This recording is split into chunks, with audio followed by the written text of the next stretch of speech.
नमस्कार, मैं हूं रविंदर राव। आप देख रहा है एसएजी ऑनलाइन यूट्यूब चैनल। दोस्तों, अभी तक आप में से कोई सब्सक्राइब नहीं करे, तुरंत आप सब्सक्राइब करिएगा और आपका मित्रों को, दोस्तों को, आपका फ्रेंड्स को आप इसको शेयर करते रहिएगा और लाइक करते रहिएगा। आज की हमारा जो वीडियो क्लास में हम एक बढ़िया टॉपिक के ऊपर हम बात करने जा रहा है CLF क्लस्टर लेवल फेडरेशन की कार्यकारिणी समिति की भूमिका एवं जिम्मेदारियां। आप देख रहा है इसी मतलब क्या है, कार्यकारिणी समिति। ये कार्यकारिणी समिति का भूमिका एवं जिम्मेदारियां के बारे में हम इससे पहले वीडियोस बनाए हैं। CLF क्या और क्यों, इसका मतलब CLF का महत्व के बारे में एक वीडियो बनाया है और CLF की संरचना के बारे में यानी कि ढांचा, स्ट्रक्चर के बारे में एक वीडियो बनाया है। और तीसरा भी हमने बनाया है CLF गठन प्रक्रिया, गठन कैसे होना चाहिए, इसके बारे में भी हम एक वीडियो बनाया है। आप सभी से मेरा निवेदन है, आप में से कोई अगर वो हमारा जो CLF के ऊपर जो बनाया गया 3 वीडियो अभी तक नहीं देखे तो आप वापस जाके वो वीडियो देख के ये अभी जो हम बता रहे ये वीडियो देखने से आपको बेहतर समझ आ जाएगा। इसीलिए दोस्तों आप लगातार देखते रहिएगा CLF के ऊपर जो बने हुए वीडियोस, ठीक है। अभी इस वीडियो क्लास में हम बात करेंगे कार्यकारिणी समिति जो है, एग्जीक्यूटिव कमेटी जिसे बोला जाता है, संकुल स्तरीय संगठन की कार्यकारिणी समिति, ठीक है। ये कार्यकारिणी समिति का भूमिका क्या है, जिम्मेदारियां क्या है, हम इसको 3 तरह की जो भूमिका में बांटते हैं।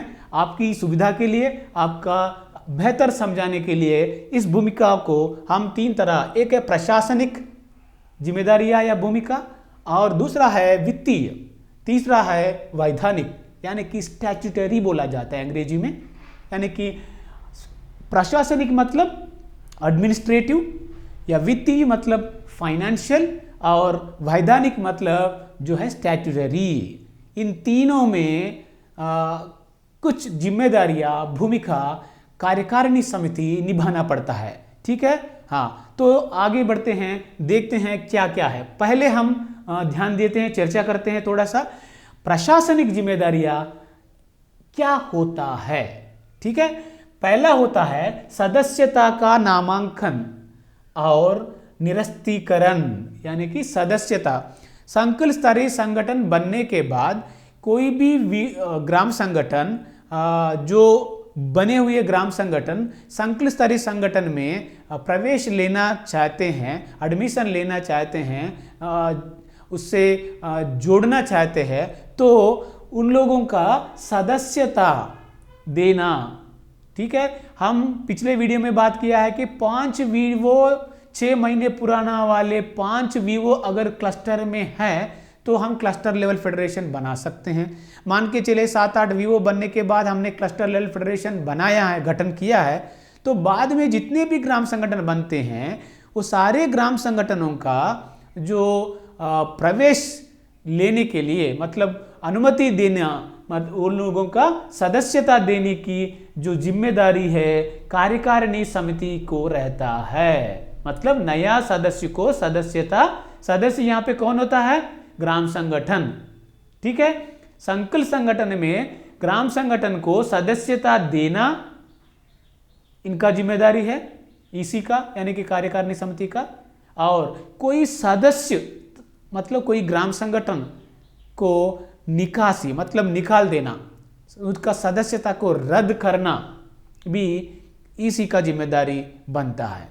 क्योंकि कोई ग्राम संगठन अगर वो सही से काम नहीं करते हैं, जी कितने बार बताने से भी वो लोग नहीं सुनते हैं, हमारा जो नियम को पालन नहीं करते हैं, तो हमारा बात को हमेशा नज़रअंदाजा करते हैं, तो संकुल स्तरीय संगठन क्या करते हैं, 2-3 बार उन लोगों को समझाते हैं, तो फिर ना सुने तो वो लोग अपना जो जिम्मेदारी को वो लोग निभाते हैं कि उनको निरस्तीकरण, उनका सदस्यता को भी करते हैं। इसका मतलब नया सदस्यता देना, जो ना सुने वाले, जो अच्छा काम ना करने वाले सदस्य को भी निकालने का जिम्मेदारी है प्रशासनिक में, इसी को रहता है। दूसरा जिम्मेदारी OB का चुनाव और निष्कासन, यानी कि पदाधिकारियों का चुनाव जो होता है, वो पदाधिकारियों का चुनाव कार्यकारिणी समिति करता है।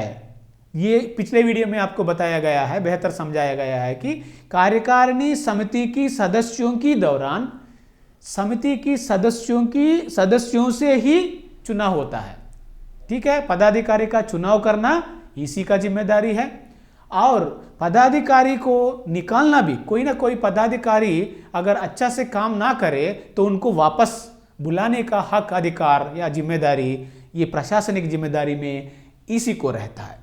और नीति बनाने का, नीति मतलब पॉलिसी, अंग्रेजी में कहते हैं पॉलिसी, मतलब हमारा जो संकुल स्तरीय संगठन अलग अलग तरीके की काम के ऊपर काम करता रहता है, अलग अलग तरीके की योजना बनाना पड़ता है, तो उस चीज़ों को ध्यान में रखते हुए कुछ नीति बनाना पड़ता है। तो वो नीति मतलब सभी कार्यकारिणी समिति लोग एजेंडा में रख के उसके बारे में फ़ायदा क्या होता है, नुकसान क्या होता है, कहाँ पे कर सकते, कैसे कर सकते, क्यों करना है, क्यों नहीं करना है, किन लोगों के लिए फ़ायदेमंद है, कहाँ जाना पड़ता है, आदि विषय के बारे में जो चर्चा करके कार्यकारिणी समिति सब लोग सहमति से नीति तैयार करते हैं। उस नीति का आधार पर बहुत सारे काम संकुल स्तरीय संगठन में होता रहता है, इसीलिए नीति तैयार करना इसी का एक जिम्मेदारी है। और उपसमिति का गठन, आपको पता है कार्यकारिणी समिति न केवल पदाधिकारी का ही चुनाव करते नहीं हैं, और साथ ही साथ सब कमिटी यानी कि उपसमितियों का गठन भी ये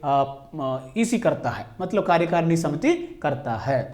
और बैठक आयोजित करना, किस किस बैठक का, आम सभा बैठक और कार्यकारिणी समिति का बैठक, कोई विशेष बैठक संकुल स्तरीय संगठन में जो भी होता है वो बैठकों का, मतलब महीने या 15 दिन में होने वाले कार्यकारिणी समिति का बैठक, और 6 महीने में एक बार होने वाले जो हमारा आम सभा की बैठक, कभी कोई विशेष बैठक भी हो सकता है, वो सारे बैठकों का आयोजन करने का जो अधिकार या जिम्मेदारी है कार्यकारिणी समिति के ऊपर रहता है।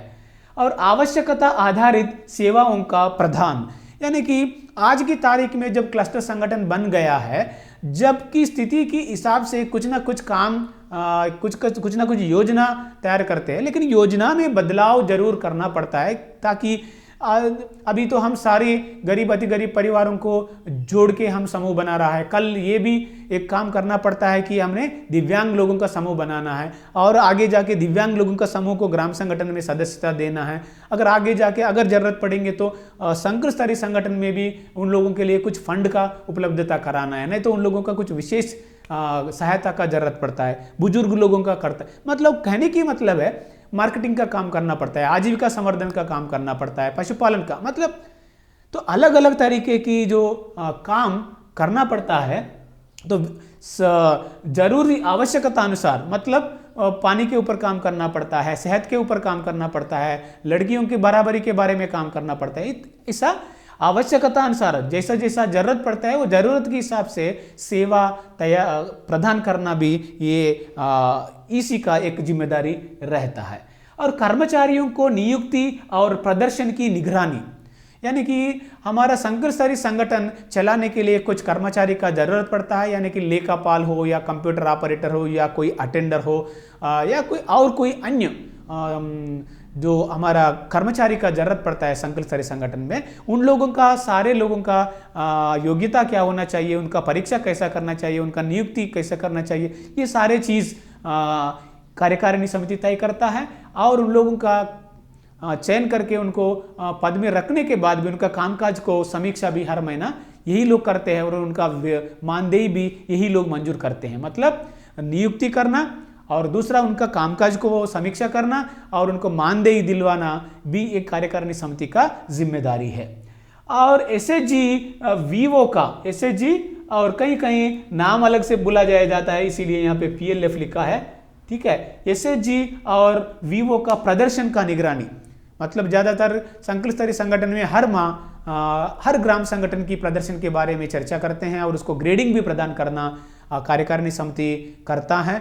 और जब वीवो का प्रदर्शन देखते हैं जरूर वहाँ पे एक नज़र डालते हैं उस वीवो में जो कितने सारे एसएचजी से एसएचजी का प्रदर्शन कैसा है करके। इसका मतलब एसएचजी का और वीवो का प्रदर्शन के बारे में समीक्षा करना और उनका ग्रेडिंग प्रदान करना, उनको सहायता करना, ये और एक भूमिका है इसी का।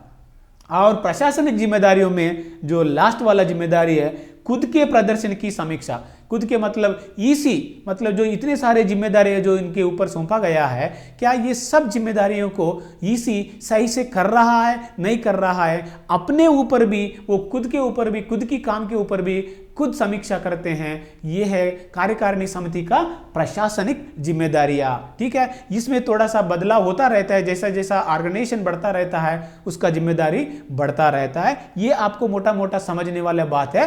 प्रशासनिक जिम्मेदारियों में कार्यकारिणी समिति ये सारे चीज निभाना पड़ता है। ठीक है, अभी हम एक नजर डालेंगे वित्तीय जिम्मेदारी, यानी कि वित्तीय जिम्मेदारियां ये ईसी को या कार्यकारिणी समिति को क्या हो सकता है।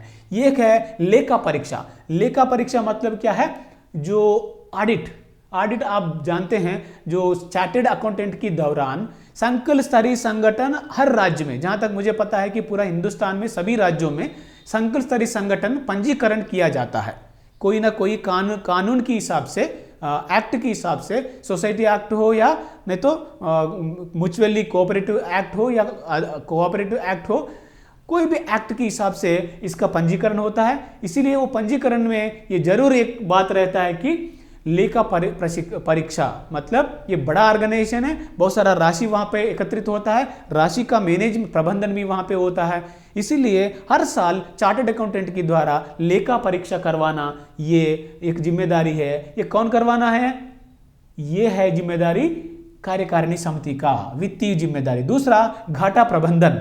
घाटा प्रबंधन आप जानते हैं, अगर कोई फायदा मिले तो सब उसमें भागीदार होता है, अगर कोई नुकसान आ जाए उसको भी सही तरीका से मैनेज करना पड़ता है। ठीक है, ये घाटा प्रबंधन के बारे में जब हम फंड मैनेजमेंट का जब एक वीडियो क्लास बनाते हैं, वो फंड मैनेजमेंट में हम बात करेंगे घाटा प्रबंधन के बारे में, ये घाटा क्या होता है, उसका प्रबंधन क्या होता है। लेकिन यहाँ पे एक जिम्मेदारी है, अगर कोई नुकसान पहुंच गया, कोई फाइनेंशियल डिफिसिट आ गया, तो उसको कैसे मैनेज करना, ये भी जिम्मेदारी है, दिया गया है कार्यकारिणी समिति को।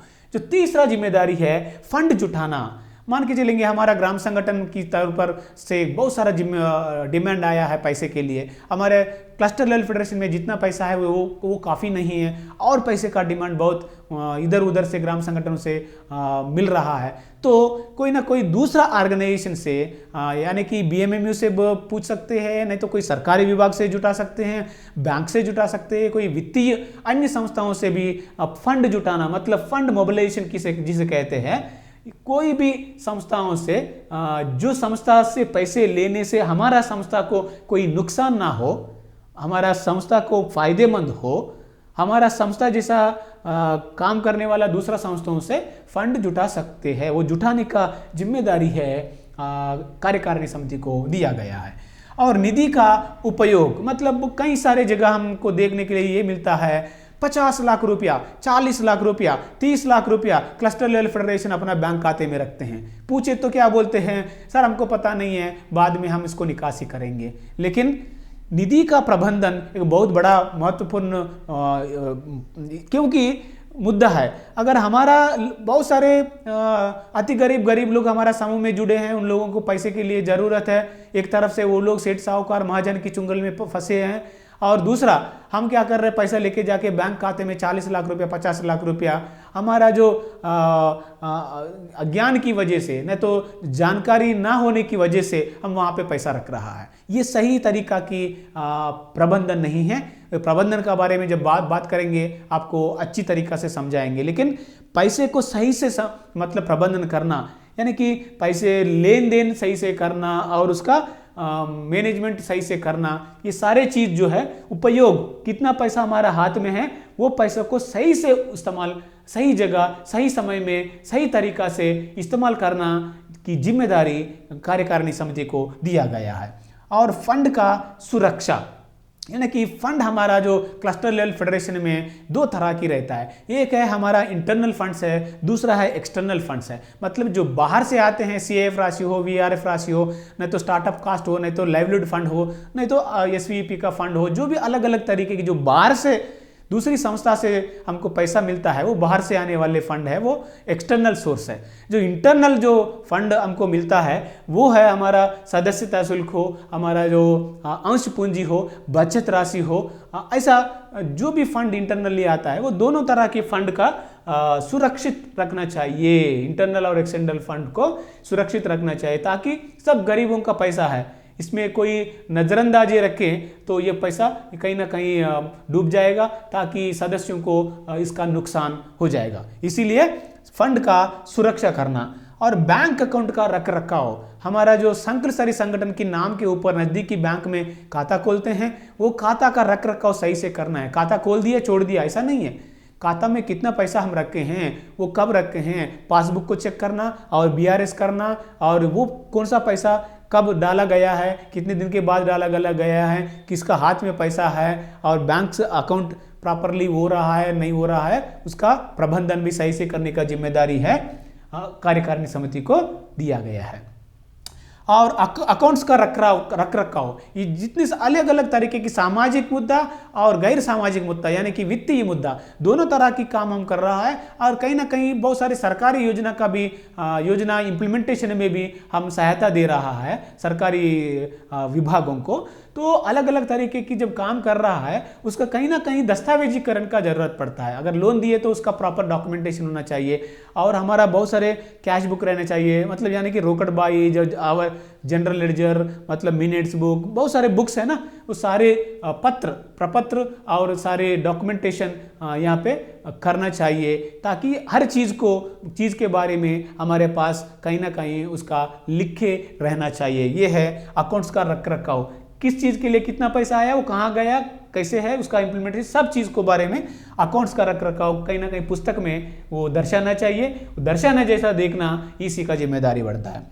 निधि प्रबंधन मैंने बोल दिया आपका, जो फंड का मैनेजमेंट सही से करना चाहिए, मतलब हमको ज़रूरत कितना है, हमारे पास पैसा कितना है, हम कहाँ से पैसा ले सकते हैं, क्या हमारा ज़रूरत को जो हम जहाँ से पैसा लेने के लिए सोच रहा है वो सही से हो जाएगा, नहीं तो हम कहीं दूसरी जगह जाना पड़ता है, या इसका ब्याज कितना है, और हम बैंक में कितना रख सकते हैं, वीवो के ऊपर कितना रख सकते हैं, हाथ में कितना रख सकते हैं, वो सारे चीज़ों का जो नियम बना के वो नियम अनुसार चलाते हैं, उसको निधि प्रबंधन बोला जाता है। ठीक है, और वो जिम्मेदारी भी कार्यकारिणी समिति को दिया गया है। योजना की तैयारी यानी कि एक एनुअल प्लान, योजना की तैयारी, हर जो भी काम करते हैं एक योजना सहित काम करना चाहिए, क्योंकि हर एक शंकर स्तरीय संगठन में 20-25 ग्राम संगठन रहते हैं, हर एक ग्राम संगठन में कम से कम 10-20 तक समूह रहता है, मतलब कम से कम 400-500 समूह, और हजारों संख्याओं में हमारा गरीब लोग इसमें जुड़े हुए हैं। उन लोगों को अलग अलग तरीके की जरूरत पड़ता है,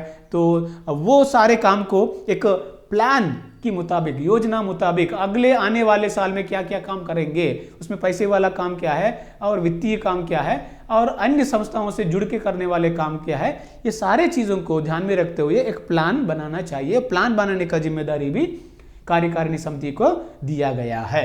और जो लास्ट वाला है वैधानिक, इसको अंग्रेजी में बोलते हैं स्टैट्यूटरी।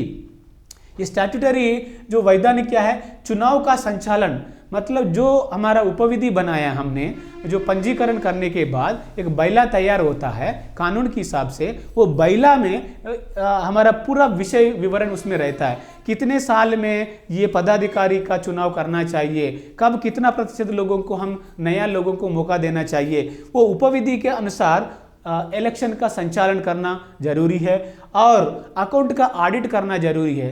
कितने भी अकाउंट्स हो सकता है, 1 या 2 या 3, अलग अलग काम के लिए अलग अलग कभी कभी अकाउंट ओपन किया जाता है, तो सारे अकाउंट्स का ऑडिट सालाना चार्टर्ड अकाउंटेंट के दौरान करवाना भी ये वैधानिक का जिम्मेदारी में आता है। और बैठकों का आयोजन, जैसा स्टैट्यूटरी में आम सभा बैठक जरूरी है, और बोर्ड ऑफ डायरेक्टर्स हो या कार्यकारिणी समिति हो, इनका बैठक जरूर करना चाहिए। ये बैठकों का ये कानून के हिसाब से जितना बैठक करना है उतना बैठक करवाना, ये एक जिम्मेदारी होता है कार्यकारिणी समिति का। और डॉक्यूमेंट्स का सबमिशन, यानी कि कुछ प्रपत्र हम सरकारी विभाग में, मतलब कोऑपरेटिव डिपार्टमेंट में हम सबमिट करना पड़ता है, नहीं तो बीएमए में सबमिट करना पड़ता है।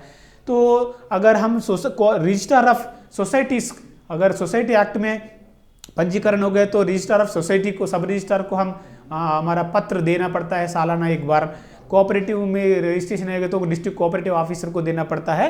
वो पत्र को सही समय में सही तरह की सारे प्रपत्र सबमिशन करना भी एक जिम्मेदारी है। संशोधन, बाइला संशोधन, यानी कि ये जो उपविधि बोला जाता है वो उपविधि में संशोधन करने का जिम्मेदारी कार्यकारिणी समिति को रहता है। मतलब मान के चलेंगे हम हमारा संकल्प स्तरीय संगठन का गठन की टाइम में कुछ हमारा जो कानून के हिसाब से कुछ बैला तैयार किया था उपविधि, वो उपविधि में कुछ चीज़ें हमारा संस्था की जो काम में रुकावट पैदा कर रहा है, जिसका संशोधन करने का ज़रूरत पड़ रहा है, तो उसका संशोधन करने का हक भी ये हमारा ईसी को दिया गया है। और रिकॉर्ड कीपिंग और इसकी उपलब्धता, यानी कि हमारा जो सामुदायिक संस्था है, सामुदायिक संस्था में पहले ही बताया गया बहुत सारा रिकॉर्ड, दस्तावेजीकरण, हर एक चीज़ को, ये वित्तीय या गैर वित्तीय सभी चीज़ों के बारे में सही तरीका से आप लोग दस्तावेजीकरण करना है, वो करवाना है।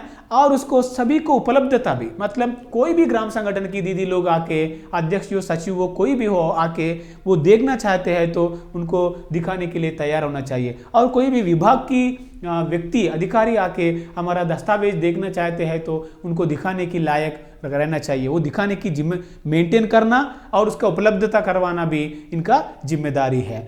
और योजना की तैयारी, मैंने इससे पहले भी बताया था, हर एक संस्था अपना जो लक्ष्य को पाने के लिए कुछ कार्यक्रम करना पड़ता है। वो कार्यक्रम वित्तीय या गैर वित्तीय कार्यक्रम है, एक सालाना एक योजना बनाना पड़ता है। वो योजना बनाने का काम जो होता है ये भी एग्जीक्यूटिव कमेटी यानी कि कार्यकारिणी समिति को दिया गया है। ये है हमारा जो संकल्प स्तरीय संगठन की 3 तरह की भूमिका एवं जिम्मेदारियां, प्रशासनिक जिम्मेदारियां, और दूसरा है वित्तीय जिम्मेदारियां, और तीसरा है वैधानिक जिम्मेदारियां। इन 3 जिम्मेदारियों को संकल्प स्तरीय संगठन की कार्यकारिणी समिति सही तरीका से निभाना है तो उनको इन चीज़ों के बारे में बेहतरीन प्रशिक्षण हम देना चाहिए, उनको हर चीज़ के बारे में समझाना चाहिए, ताकि करने जैसा स्टाफ उन लोगों को हमेशा मोटिवेट करते रहना चाहिए। जब कार्यकारिणी समिति अच्छी तरीका से काम करेगा, ये सारे 3 तरह की जो जिम्मेदारियों को, भूमिका को सही से निभाएगा,